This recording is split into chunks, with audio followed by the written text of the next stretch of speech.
We are rolling On a river. down the river. Let's never do that again. Okay.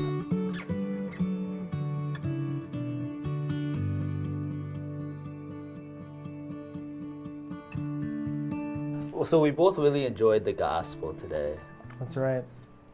It's the Jesus with the apostles at the Last Supper. Jesus gives Judas a morsel and he disappears into the night to do what he's going to do, to betray Jesus. The Lord, yeah. The end of the gospel is his conversation with, especially with Peter, saying that, to Peter, but to all the apostles, that where I'm going, you cannot go. They're like, well, where are you going that we can't go? Yeah. Jesus is crucified, and then he rises from the dead, and they can't follow right away. But especially Peter and all of the apostles, except for John, end up being martyred for their faith. In our faith life, have different periods in our lives, like for seasons of grace. Seasons of grace. Yeah. That's a great way to put it. Yeah, definitely. And Peter, there's a time that he couldn't follow Jesus at all. In fact, Jesus even predicts that he will deny him 3 times. There was a season for Peter in that where he couldn't follow, and then he could kind of follow after the resurrection, but then he really followed after Pentecost. He and all the disciples, all the apostles went out and spoke the truth to the world. And then there's, a season where he really, really, really followed Jesus when he was crucified for the Christian faith, for Christ. He was crucified upside down, but yeah, he was crucified for his relationship with Jesus, and that way he followed Jesus as well. I really like the last 2 lines. Always paying special attention to where Jesus says, "Amen, amen, I say to you." He says it 2 times in the gospel today. After the first time, he says that one of the 12 at the table will betray him. And then the second time, it's very similar. "Amen, amen, I say to you, the cock will not crow before you deny me 3 times. It stings us a little bit to hear that. If you take that as Jesus talking to you, Peter is a little bit overzealous here, all fired up like, yeah, I'll follow the Lord anywhere. But then Jesus is saying, to the death. Yeah, exactly.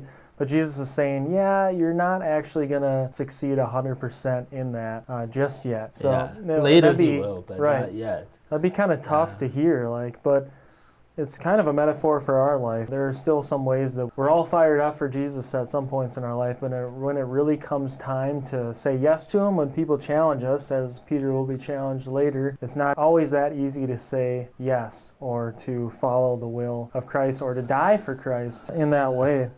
So it's a good meditation for us today to either reflect back on the day or look forward to the future on ways that we maybe didn't die for Christ or new ways in which we can die for Christ in this time.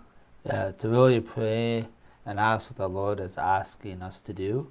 I don't know about your experience, but it seemed like in some ways the guys who came to seminary at the beginning with their cassock and the missile. In some ways, like gun-ho to become priests, even before seminary. And in some ways, it seemed like those guys were sometimes the first to leave. They were so gun-ho, but there was no openness to be informed. It was almost like it was their priesthood and not Christ's priesthood in them. Yeah, and that's not to say that can't change, as you see in St. Peter's example. I think he actually grew stronger, more zealous. He failed, but then he saw his failure and he went right back to Jesus with it and went, oh, shoot. Yeah. Well, I think sometimes we can come out of retreats and say, I'm going to pray 5 rosaries a day. And, right, yeah. We can be super zealous. And that's good. But we also need to realize we're fallen human beings and there's a reality. And like Peter, he grows into that, being more zealous. Right. And being authentically zealous. Yeah. But it's a lifetime of change. I think it goes back to that seasons of grace that we were talking about earlier. In what little ways or big ways is Jesus asking you to die with him at this time? And there's another loaded phrase. We talked a little bit about surrender and dying now is maybe the new buzzword today. But okay.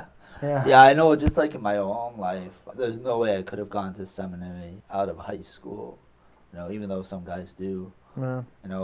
First I went to college, I got involved with a Christian organization, and then I started getting more involved in the Catholic Newman Center at Iowa State. And then, I went and worked for 5 years at the Mayo Clinic and then entered seminary.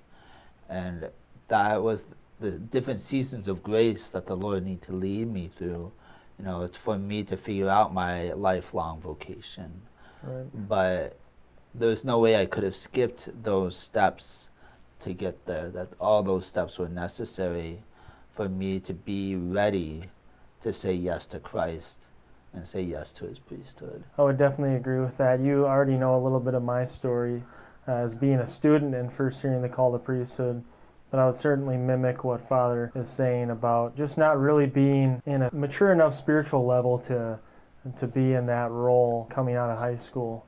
Also, I needed to grow and die a little bit to myself before that was possible. Yeah, we don't want to be spiritually lazy, but at the same time, we don't want to be overly zealous, for Christ. We have to, work with our humanity and our fallenness and to grow in holiness, and be willing to grow in steps and to be patient with ourselves, as we draw closer to Christ.